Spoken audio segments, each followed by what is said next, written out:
Buenos días, buenas tardes, Pilatesters. Muy buenas, Pillers. Muy buenas, Pillers.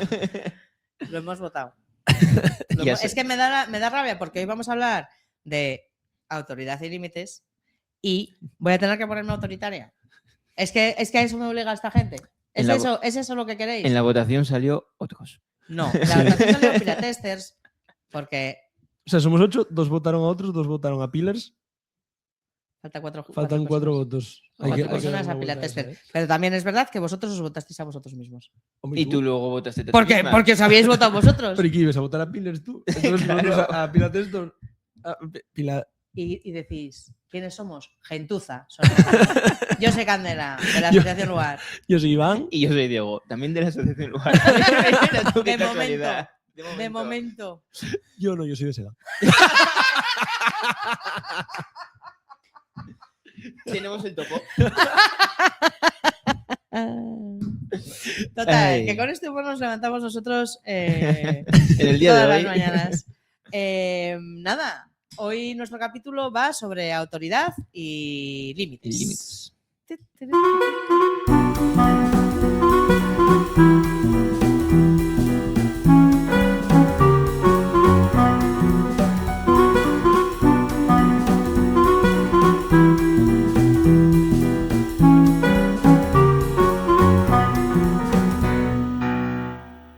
Bueno, pues traemos este tema porque creemos que es un tema muy guay de trabajar, sobre todo teniendo en cuenta nuestra metodología, porque muchas veces se confunde, yo creo, así para empezar, falta de castigos con falta de respeto o con falta de autoridad. Y yo creo que, bueno, es interesante diferenciarlos para empezar. Perdón, es que... Mira cómo tienes el micro. No, yo muy gracioso. Ya, que te revés. A ver. ¿Qué quieres ser diferente? Sí. Quieres ser diferente. Me gusta mi... Y como no somos personas autoritarias, no podemos obligarle, que es lo que deberíamos. A poner el micro bien. Tenemos de que hecho, convencerle de que ponga el micro bien. Le hemos convencido. Negocio. Porque, claro, negociando. Es que tenemos tan integrado en la cabeza una metodología autoritaria que no podemos parar. Bueno, a ver, la autoridad. ¿Qué pasa con...? O sea, quiero decir, claro, yo creo que hay gente a la que le gusta la autoridad. A la que le gusta tener, como si dijésemos, autoridad sobre otras personas. No es, por lo menos mi caso, no me gusta. De hecho, en el anterior programa hablábamos de que todas las relaciones realmente son relaciones de poder y, claro, desde el prisma de la intervención, desde las diferentes instituciones, pues la intervención realmente se hace desde una relación de poder. Es decir, nosotros o nosotras ya tendríamos ya de per se la propia autoridad. Y hay gente, efectivamente, hay profesionales que se sienten más cómodos haciendo ver y haciendo sentir a la otra persona que efectivamente tiene esa autoridad. Lo que rompe un poco ya con los principios de nuestra metodología, con el objetivo de que si partimos de que todo es una relación de poder, pues que hay que equilibrar y mantener una relación de verticalidad. Aunque es inevitable que ellos hacia nosotros vean un poco de autoridad. Claro, sí. O sea, al final... claro. Y luego sí que es verdad que no debe mezclarse lo que es la autoridad con lo que son los límites de la relación, ¿no? Porque muchas veces es como, bueno, como no quiero ser autoritario, voy a dejar que fulanito haga lo que tal. No, hay unos límites, pero porque hay unos límites, para empezar, los propios límites que te imponen las relaciones sociales. Y luego es necesario porque esto al final es un espacio de convivencia. Y hay muchas formas de mantener, o sea, hay muchas formas de trasladar los límites sin necesidad de ser autoridad, ¿sabes? O sea, de la misma manera que tenemos normas súper integradas y sabemos que, yo qué sé, que estamos en un espacio público y que no nos vamos a poner a mear en el suelo porque es una norma social y porque así está establecido, pues hay otros límites que forman parte de la convivencia social y que todos tenemos integrados. Y luego hay otros que tenemos que trasladar de manera no autoritaria. Son necesarios los límites también, porque sin unos límites claros que establezca que sí que no es una relación de amistad al final. O sea, es una relación de una persona que está aquí que busca trabajar contigo en algo. Entonces esos límites son necesarios también, porque si no, va a llegar un momento en el que no avances. Claro. Y no solo en la relación de tú a tú, sino que esos límites, como lo decías, esto tiene que ser un espacio de convivencia y tiene que ser un espacio seguro. donde todas las personas que vengan por aquí se sientan seguras y cómodas. Esos límites, claro, pueden ser ya incluso las faltas de respeto. Claro, es que realmente el único límite, pero que claro, no abarca todo porque es un límite grande, son los derechos humanos. Claro, es decir, tú tienes un espacio de convivencia, tal, y esos límites tienen que venir marcados por nosotros.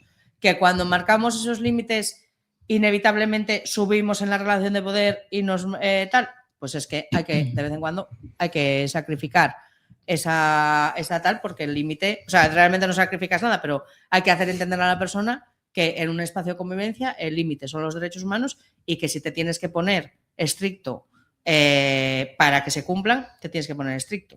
Yo creo que un poco también la diferencia entre una persona que sea autoritaria y otra persona que utilice un poco más nuestra metodología es un poco que no busca el que es así porque sí, sino que busca que la otra persona entienda por qué tú estás intentando poner este límite. Que bueno, una de ellos es los derechos humanos, o sea, una de ellas no, el límite está un poco en el respeto a los derechos humanos, pero también hay un trabajo detrás que está buscando que esa persona entienda por qué es un derecho humano eso. De hecho, y por qué no se puede sobrepasar ese límite aquí. Eso va relacionado un poco con nuestra estrategia de hacer que el aprendizaje sea significativo, porque la otra razón, sin que nosotros nos paremos a sentarnos con la persona, a explicar por qué hay un límite y demás, y que esa persona lo entienda, lo que pasaría si no hacemos ese trabajo sería que la persona, una de dos, o no entiende por qué hay ese límite, por lo cual interpreta que somos la autoridad y punto, y que somos el enemigo, entonces no se construye una relación de confianza, probablemente nos mienta como anteriores programas, o aprenda que aquí, en este espacio, no se hace, pero fuera sí. Entonces, realmente lo que hace es esquivar o aprender a comportarse según de qué manera, en según qué contextos. Yo creo que también, o sea, que sí que es verdad, y a mí me pasa, a mí esto me genera muchísimo conflicto. Ya lo digo. La autoridad. Bueno, o sea, un saludo a las fuerzas del orden. Como todos los programas. Como todos los programas. Bueno, sí que es verdad que a mí la autoridad, yo me he criado en un contexto muy poco autoritario, con una ideología muy poco autoritaria, y eso hace que sí que es verdad que a mí me cueste que alguien me dé órdenes, que alguien me tal. Y tampoco me siento cómoda, en contra de lo que les pueda parecer a estos dos zánganos, no me siento cómoda siendo yo la autoritaria, aunque si tengo que adoptar ese papel de vez en cuando, pues cojo y digo, no, pues hasta aquí tal. Pero sí que es verdad que, claro, yo creo que hay cosas que hay que frenarlas. O sea, quiero decir, que cuando tú ves claramente o sea, independientemente de que luego, a posteriori, se dé un diálogo, ¿no? En plan de, mira, tal, que siempre lo hacemos así, pero sí que es verdad que hay cosas que hay que frenarlas, porque al final tú... si por ejemplo se trata de una cuestión de eso, de faltas de respeto o de tal, ¿no? Tú estás permitiendo que, como si dijésemos, un agresor que está faltando el respeto a otra persona, a otro colectivo o está discriminando por cuestión de género, raza, orientación sexual o lo que sea, realmente estás dando un espacio, ¿sabes? O sea, si dialogas con él y no se apea de la burra, al final estás dando espacio al agresor y necesariamente estás realmente validando que su opinión, al agresor y no dando espacio a la víctima porque no quiere estar aquí porque hay una persona que va en contra de su... O sea, que le falta el respeto, ¿no? Claro. Entonces, claro, yo creo que sí que es verdad que es importante frenarlo y luego, o sea, si has intentado el diálogo, no funciona, frenarlo y luego dialogar. Sí que es verdad que si estableces un buen diálogo desde su contexto, es decir, entrando, como si dijésemos, pues en su nivel socioeconómico, en su cultura, que es muchas veces la gran cosa, ¿no? que impide tal. Si tú entras desde su contexto, es más fácil que el diálogo funcione y no tengas que llegar a poner un límite tan tajante, ¿no? Y luego el otro conflicto que se me genera, bueno, no sé, ¿queréis decir algo? Sí, yo con esto de la autoridad y de ser tajantes en espacios para hacer el espacio más cómodo para todo el mundo, yo creo que es importante una figura que tenemos aquí, que yo creo que nunca hablamos de ella, que es el socio junior. Sí. Que es como un facilitador para el resto de que esas dinámicas sean mucho más sanas. Sí, y es importante que yo creo que a veces igual se nos olvida un poco o recalcar un poco la importancia que tiene que el socio junior, bueno, que cualquiera que entre aquí, pero que ellos sobre todo entiendan un poco la dinámica del sitio y que sean ellos los que protejan el sitio. El socio junior es una figura que tenemos aquí, que son personas que tienen especial, lo digo para los pilates, que a veces hablamos con tal, o para otros, que también podemos empezar a llamar a nuestros seguidores otros. Eso, que el socio junior es una persona participante que tiene especial adherencia al proyecto, ¿vale? Es decir, que viene a menudo, que tiene ya vínculo creado con nosotros y tal, y que pues que colabora en las no solo en las actividades, sino también en tareas, en la limpieza, en el día a día un poco. En el día a día y tal, y que son un poco muchas veces embajadores de otros chavales que vienen nuevos o que tal, y son los que arropan un poquitín a tal. Es un trabajo el socio junior tiene, o sea, puede venir a la asamblea, es decir, aunque no sea un socio capitalista de pasta, tiene derecho a venir a la Asamblea General de Socios y Socias de la asociación, tiene voz y voto, o sea, es decir, es un socio a todos los efectos. Lo que pasa es que a lo largo del año pues tiene esta implicación. Es una figura súper guay, la verdad. Sí, yo creo que además es que es muy interesante porque primero esos socios junior pasan por una fase de acogida, llevan un tiempo con nosotros y demás, y es cuando se desarrolla un poco ese sentimiento de pertenencia, que el lugar es nuestro. Hemos aprendido porque hay ciertos límites y porque hay cosas que no se deben hacer, y se ven también, ellos se sienten también más valorados porque se les da más responsabilidad, en el sentido de que tienen la responsabilidad también de cuidar el sitio. Y bueno, responden bastante bien porque muchas veces ellos hacen la acogida a personas nuevas y les explican las propias normas que nosotros tenemos incluso aquí. En alguna... La verdad es que sí que es verdad que hayamos llegado al punto de tener que poner un límite muy tajante, nos ha pasado muy pocas veces. Sí. Muy poquitas veces. Porque yo creo que la propia dinámica del centro, independientemente de nuestra metodología y tal, la propia dinámica del centro es un espacio amable. O sea, yo quiero pensar o me da la sensación de que es un espacio bastante amable, ¿no? Pero sí que es verdad que se han dado casos y tal. Y a mí, en un caso así que, bueno, para mí es como el caso paradigmático de esta situación, sí que es verdad que me sorprendió y que dije yo, menos mal, porque si tengo que estar yo sola con esta guerra, me sorprendió la respuesta de los socios junior, ¿sabes? En este caso se trataba de una falta de respeto continuada hacia el colectivo LGTBIQ+. Y como desde el diálogo estaba siendo imparable la cuestión, y ahí sí que yo fui muy tajante, muy tajante, porque para encima me confundí de día de la semana y le dije que marchase para acá, o sea, pensé que era viernes. A ver, yo pensé que era viernes y entonces le dije, no vuelvas aquí hasta el lunes. Y era lunes. Y era lunes.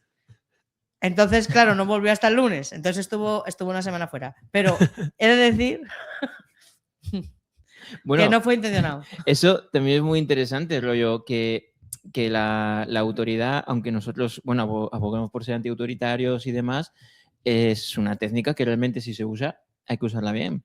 En el sentido de que, en este caso, tú, aunque te hubieses equivocado y no quisieras hacer eso, no podrías echarte atrás. No. Una vez que eres autoritario tienes que... Porque además hay más gente mirando en ese momento. Tienes que seguir para adelante y de hecho seguí. Y sí que es verdad que a lo largo de esa semana esa persona, a través de diferentes medios, insistió un poquitín en su movida y fueron los socios juniors los que dijeron, chico, estamos en el siglo XXI, te has pasado, ponte las pilas. Y fue la persona la que vino a él a hablar conmigo. Es decir, no tuve que hacer yo, no fue la típica movida que desaparece, no. Vino la persona a hablar conmigo y bueno, y al final mejoró muchísimo la relación con tal. Y después se pudo iniciar el diálogo para desmontar ya pensamientos más profundos que tenemos, pero a partir de ahí, ¿no? Entonces hay veces que esa estrategia, si se tiene que utilizar, sí que es verdad que, como dice Diego, si se utiliza, hay que tirar para adelante. Que eso también se puede volver un poco en tu contra. Claro. Porque claro, puede generar una situación muy violenta. Ser autoritario. Y yo creo que por un lado sí que está muy bien ser tajantes, porque yo creo que al final lo principal y el objetivo es que ya no es solo la relación individual que tengamos con los participantes, sino la relación que tienen ellos entre los iguales. Entonces yo creo que el ser tajantes con lo que se puede hacer y lo que no es clave para poder crear un espacio seguro real. Porque, y luego hay una cosa que también es muy importante, dentro de esta metodología antiautoritaria y tal, y de todo lo que tiene que ver con la autoridad, que es muy importante que cuando ocurre un hecho, el resto de los participantes no tengan sentimiento de injusticia. ¿Sabes? Si tú ves que una persona se está metiendo con otra y porque eres así, no autoritario y no sé qué, no sé cuánto, no intervienes, no, es importante que las personas no tengan sentimientos de injusticia y que si tienen sentimientos de injusticia, aclarar desde dónde estás haciendo las cosas para eliminar esos sentimientos de injusticia. Porque realmente la vida cotidiana es autoritaria. Y entonces, al ser la vida, nuestro cerebro está educado para movernos más en vertical que en horizontal. Sí. Entonces, claro, tú eso tampoco puedes coger y decir, no, pues es que yo aquí trabajo en horizontal y somos todos súper felices. No, eso desmontarlo cuesta muchísimo, ¿no? Por eso, como decías antes, de que a nosotros siempre nos van a concebir, tal, porque al final son relaciones de poder que están en la sociedad y que eso no podemos desmontarlo nosotros de un día para otro. Claro, y que es muy complicado.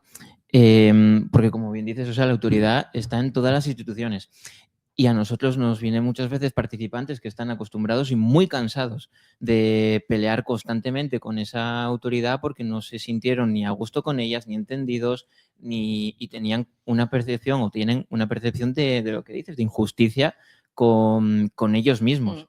Entonces yo creo que eso hay que trabajarlo también y una manera muy buena de trabajarlo es equilibrando otra vez las relaciones de poder. Y a mí una cosa que sí que siempre me da un poco de miedo, claro, en el momento en que nosotros nos mostramos autoritarios hay que ser tajante, no podemos echarnos atrás, pero hay que tener diferentes estrategias para luego salir de esa situación. Sí. Porque se puede provocar una escalada de conflicto que hay momentos que si el conflicto sigue escalando, una de las partes lo tiene que frenar porque si no, eso se vuelve muchas veces insostenible. Claro, y es que yo creo que el respeto, no tanto desde... O sea, yo creo que hay muchas formas de ganarse el respeto de la gente, ¿no? Y creo que sin ser autoritario también te puedes ganar el respeto. Y yo creo que en ese trabajo tienes que estar siempre, ¿no? En el de yo... Sí, o sea, me puedo mostrar autoritaria, pero puedo mostrar el respeto que quiero que se me tenga Sí. Y que yo voy a tener con la persona participante también. De hecho, al contrario, yo pienso que una persona muy autoritaria va a ser más blanco de intentar tener un conflicto con ella. Claro. Porque al final te está diciendo lo que tienes que hacer, te pone límites, te pone órdenes y nos rebelamos. Claro. Y nos rebelamos. Y eso es normal, pasa en todos los contextos. Entonces, claro, si damos una imagen ya de autoridad, es normal que luego como profesionales tengamos una sensación de, joder, como no voy a ser autoritario, esto se me descontrola. Cuando igual es al revés, igual es que se te está descontrolando por precisamente no ser autoritario. Y yo creo que aquí igual es hasta un buen ejemplo, igual no hay un colegio, por ejemplo, en las aulas. Profes que hemos tenido que eran muy autoritarios, acabamos pasando o ignorándolos o burlándonos de ello o por detrás o escaqueándonos o lo que fuese. Cuando todos recordamos, yo creo, un profe que teníamos súper majo, que no era autoritario y nadie le tenía una falta de respeto con él. Y era mucho más respetado. Claro. Sí que es verdad que la autoridad también yo, o sea, hay que decir, yo defendiéndolo un poco, siendo contraria a esa forma de trabajar, pero sí que es verdad que es un camino muchísimo más fácil. Sí. ¿Sabes? O sea, que decir, tú tienes un reglamento aquí, fulanito incumple una norma de reglamento, tienes unas acciones aplicadas a ese reglamento y coges y ¡pum! Se acabó el problema, se acabó la tontería. Incluso lo expulsas. Claro, si incluso lo puedes expulsar o lo que sea, ¿no? Como dijimos en el primer programa, una cosa muy importante de intervención es que el chaval tiene que estar aquí. Para poder intervenir, tiene que estar aquí. Y otra cosa que no hablamos en el primer programa, o no recuerdo haber hablado, es del principio de replicabilidad. Sí. Que eso es desde un punto de vista positivo de, oye, si tú le haces un favor a esta persona o ayudas a una persona en esto cuando no entra dentro de tus competencias, si puedes replicarlo, pues también entra dentro en el tema de la autoridad. Tú si tienes un castigo y está todo el mundo o sea, y esa persona ve que tiene un castigo y luego se repite esa acción y no hay un castigo, ahí ya esa persona está sintiendo como, oye, esto solo pasa conmigo. Claro. Es una injusticia. Y de hecho, perdona que te corte. Bueno, sigue. Y eso también viene de otras instituciones, también están acostumbrados a ese tipo de tratos, porque obviamente hay personas que te caen mejor que otras. Claro. Y entonces hay tratos de favor. Ahí quería llegar. De hecho, muchas veces los educadores, al final es inevitable que haya personas que nos caigan mejor que otras, pero desde la intervención siempre hay que tener en cuenta ese principio, si no al final inconscientemente incluso acabamos haciendo tratos de favor o pensamos que en una persona por su contexto pues es más propensa, más, eso es, le consentimos, no sé qué, o incluso gente que te falta el respeto pero desde la gracieta, claro, y entonces te dices tú, mira que o una persona que es más cariñosa y más salamera hace una misma acción que una persona que es más distante y a una no se la pasa y a otra sí, porque simplemente dices, ay, es que realmente es un amor, cuando realmente claro.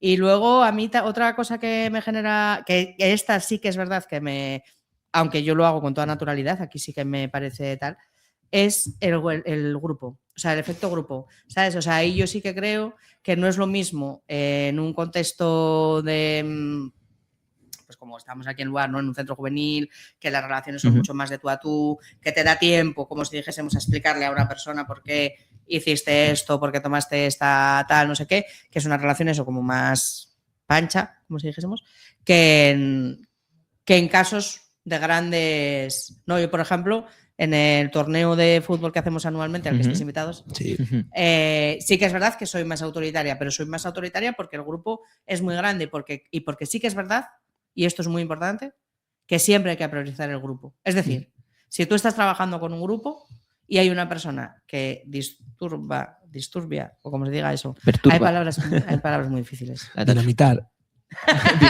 Sí, dinamita el grupo. No necesariamente tienes por qué expulsarla o no tienes por qué decirle por aquí no vuelvas o tal, pero sí que es verdad que no se puede permitir que alguien estropee toda una actividad por tal. De hecho, ahí yo creo que es clave tener trabajada previamente la figura de los socios junior o de los propios líderes que surgen naturalmente de otros grupos, porque si nosotros tenemos vinculación con ellos y tienen pertenencia, sensación de pertenencia a la asociación y a los educadores de la propia asociación, ellos mismos nos acaban protegiendo o defendiendo en ese tipo de conflictos. Entonces el grupo muchas veces, sin falta igual de tener una intervención tan severa nuestra, pues puede incluso llegar a autorregularse si tenemos el trabajo previo de en este caso, pues ejemplos como los socios juniors. Claro, y además sí que es verdad que dentro del torneo de fútbol hay gente que no pasa por aquí en ningún momento. Entonces que tampoco... Porque tú una vez entras aquí, ya se te explica la dinámica de aquí. Entonces ya tienes una pequeña idea en la cabeza de cómo funciona esto. Pero una persona que va a jugar un torneo porque se apunta con los colegas no sabe nada de cómo funciona esto. Claro, pero ahí sí que hay que... O sea, por ejemplo, en el caso del torneo de fútbol, que además el fútbol es un deporte de mierda, un saludo a todo el fútbol español. Y extranjero, también. Y a la federación.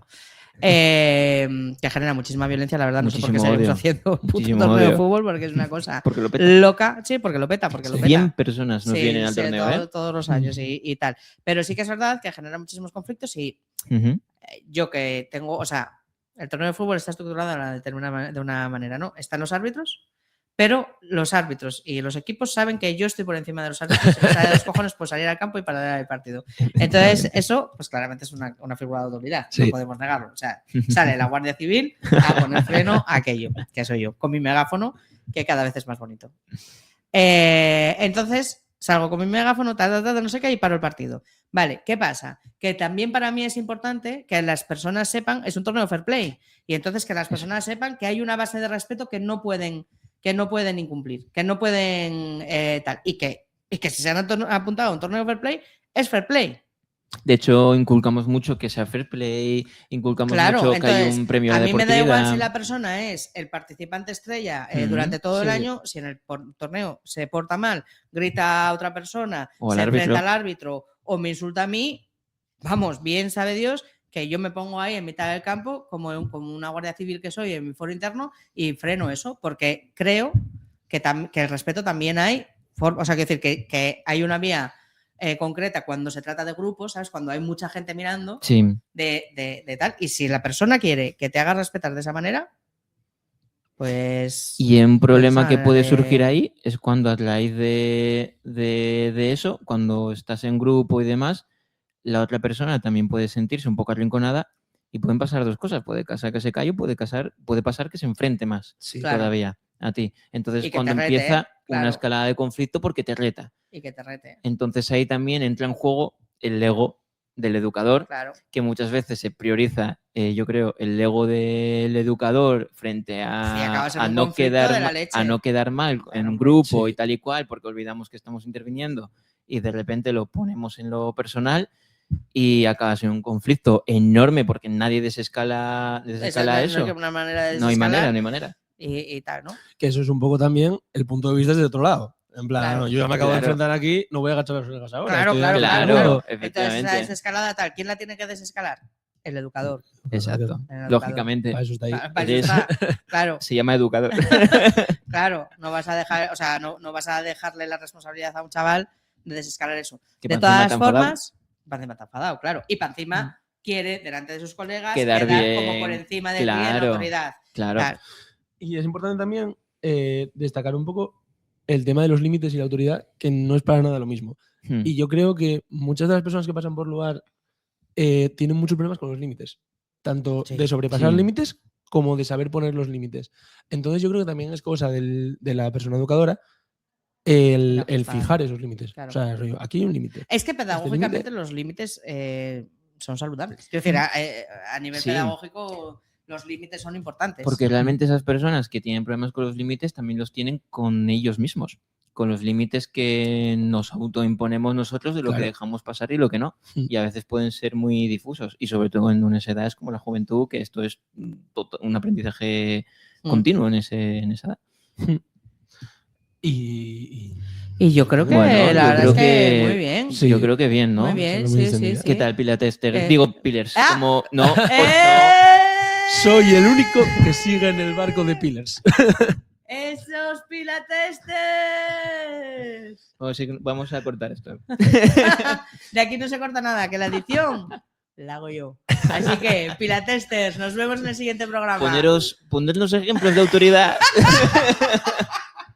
Y dale al like, que nunca lo decimos. Dale like. Oye, y suscribiros. Yo creo que sí sería guay que nos comentasen cómo se sienten ellos ante la autoridad, por ejemplo. Sí, estaría muy bien. Pero sobre todo, suscribirse y darle al like. Darle al like, a la campanita que está aquí abajo. Que no está ahí, está por otro lado. Acá. Bueno, y ahora hay una cosa que se llama hype, que no sé si nosotros podemos tener hype. ¿Qué significa? Hype ya cuando tienes ganas de algo. Pero tú tienes como un límite de hypes que puedes dar a un vídeo. Y eso ya lo que hace que ese vídeo llegue a más gente. Darle mucho hype, Pero no sé si el hype hay que pagar. Iván, pero yo hay creo que ganárselo, pagar el hype. O conseguir nuestros seguidores. No, que tenemos que pagar nosotros. No. Pagar nosotros nada. No, pagar nosotros nada. Ya estoy yo preocupada por el premium, como para andar pagando el hype. Darle hype ahí. Darle hype y pagarnos el hype. Bueno, buenas noches. Buenas noches, buenas tardes. Buenos días.